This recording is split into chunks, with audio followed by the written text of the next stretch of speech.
Talvex, period, becoming one. Talvex, period, becoming one. We know too much Israelites about the J people. And you know what J-ish people I'm talking about. The ones over there in Israel. I'm not going to wait till people come on because I want to do another little short clip. So let me give you fair use. You know, my videos, my notes in my video. Fair use. 107 of the Copyright Act of 1976 allowances made for fair use for purposes such as criticism, comments, news reporting, teaching, scholarship, education, and research. Listen, if the video is blurry from my phone, like it's not the best. The main purpose is you listen to the words. Okay? Fair use, fair use. Listen, we know too much.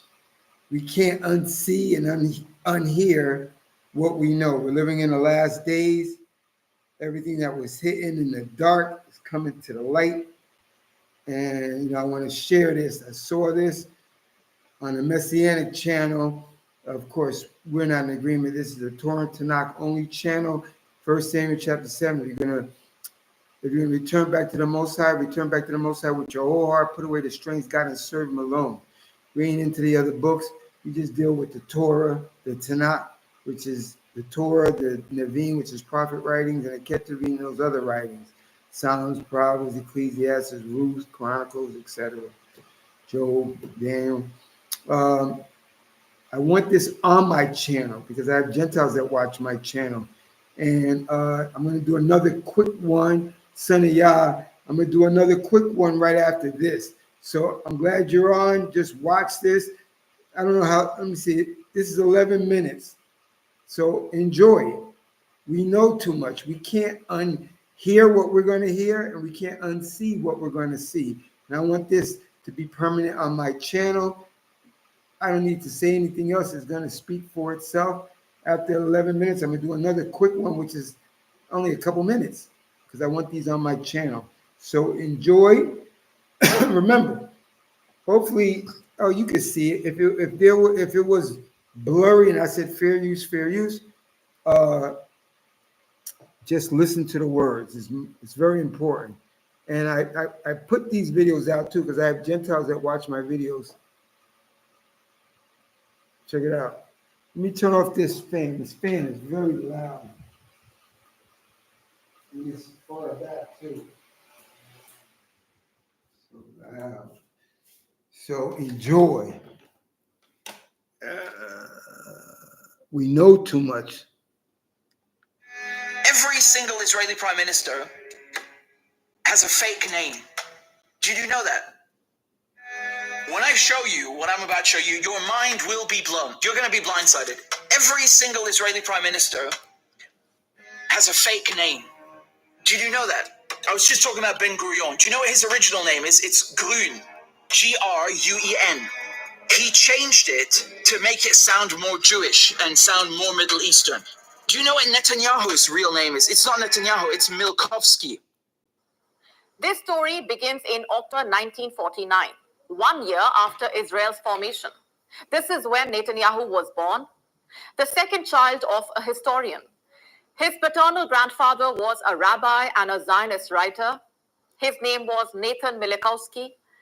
Later in life, he Hebraized his surname from Milikowski to Netanyahu, a name which means God has given.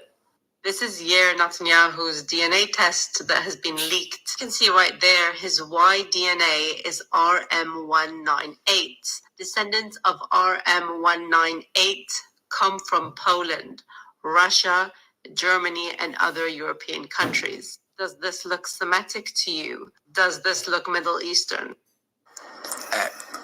Maybe you will ask, who is Mr. Milkovsky? I did ask and you told me, but I didn't know before. He is Benjamin Netanyahu. This is the real name. Prime Minister or President of Israel. A colonial settler state of Israel.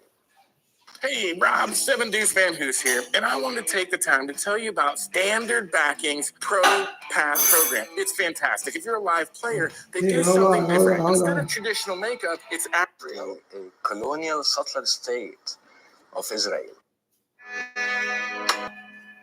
I swear to God, go and look it up. You'll find Milkovsky. That's his real name. These are, remember what Israelis are. Israelis are European Jews. They don't come from Palestine, but they want you to make you believe. They want to make believe and make you believe that they come from this area, that they are indigenous to the land, that they're so Jewish, right? Even though they have no connection. So they changed their names.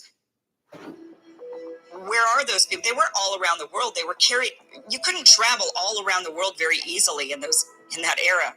You made it just a little ways away, and many of them made it into what would later become Arab land. It's a pretty lousy 2,000 years, pogroms, Holocaust. But about 150 years ago, secular Jews, primarily Herzl, Jabotinsky, and others, took the initiative. Let's come back to our own homeland. The Jews are the indigenous people of the land of Israel.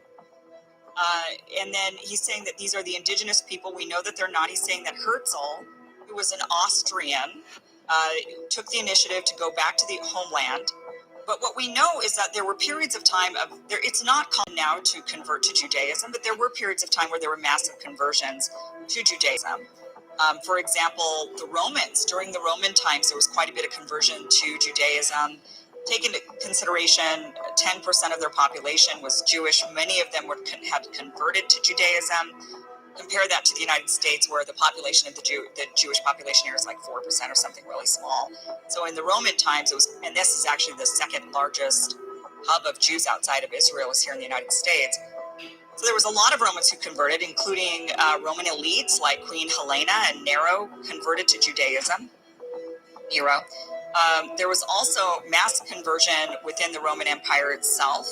We also know that there was a lot of other conversions that happened with the Khazars, for example, the Khazarian Empire, which takes up modern-day Ukraine, parts of Russia, not Czechoslovakia. Let me pull up the map here.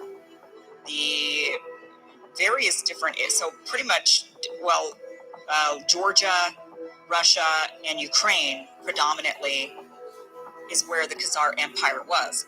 And Herzl and many of the early Zionists came from that region. They're Austrian, Russian, coming from that region, where we know that there was later on, many years after any of these biblical stories, there was a lot of conversion to Judaism. Many people assert that Herzl and many of the Ashkenazi Jews that come from these Eastern European areas are actually descendants of converts. Here's another one. Moshe Sharat, his name is Chertok originally. You've got Levi Eshkol. Eshkol was Shklonik. So he changed it from Shklonik to Eshkol. Then you have Yigal Alon, his original Peikovitz. Golda Meir, Israel's first female prime minister. Her real name is not Golda Meir, it's Mabovich. More like Majid. We have Yitzhak Rabin, right? His name is not Rabin, it's Rubitsov. Are you seeing the pattern? These are Eastern European names. Not Palestinian, not Jewish, not Middle Eastern. They're Eastern European, okay? You can convert to Judaism. You can't convert to a blood family. You cannot convert to a race. Judaism is a religion. That's all it is. They're not Palestinian. They don't come from this region. Yitzhak Shamir. He's a great one. Yitzhak Shamir, he's on the wanted poster because he was wanted by the British police in Palestine for terrorism. But they don't tell you that. So Yitzhak Shamir, his original name is Yezernitsky. Shimon Peres, Persky. Netanyahu, I already told you, Malikovsky. I think I said Milkovsky, excuse me, it's Malikovsky. Never, it's the same point. Ehud Barak is Brog, so B-R-O-G, Brog. He changed it to Barak. Ariel Sharon, his original name is Shinerman. He changed it to Sharon. And Yair Lapid, who's you still see him changing posts, his original name is Lampel. So he changed it from Lampel to Lapid. Ain't it lovely? It's like, I I know half of you didn't know this. I guarantee half of you at least didn't know this stuff. I guarantee you. Because no matter how much you know about the Zionists, you will always discover new things about them. So last you mentioned before, obviously, the Khazars and the king and the nation that converts in the Khazari to the Jewish religion. What is the historical support? There's been so many novels, so many books on the Khazars and the Khazar and the empire and et cetera, et cetera.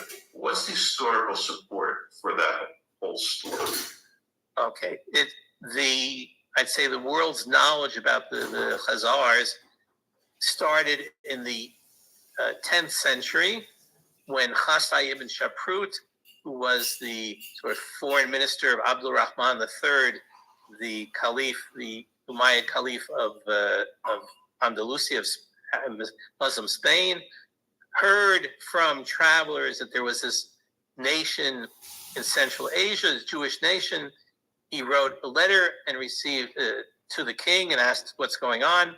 He received a letter back. This is from a king of the time named Yosef, who explains what I said before about the king's search for the true religion. This is the fastest way to make your car shine like new in under a minute. This groundbreaking car spray will make your car look brand new without costing a fortune. It will enhance true religion. It is true that many people over the years have doubted the historicity of the letter. There has a question of whether it's just the king and the royalty or the nobility that converted or everyone who converted. We don't have any literature as such from the Khazars.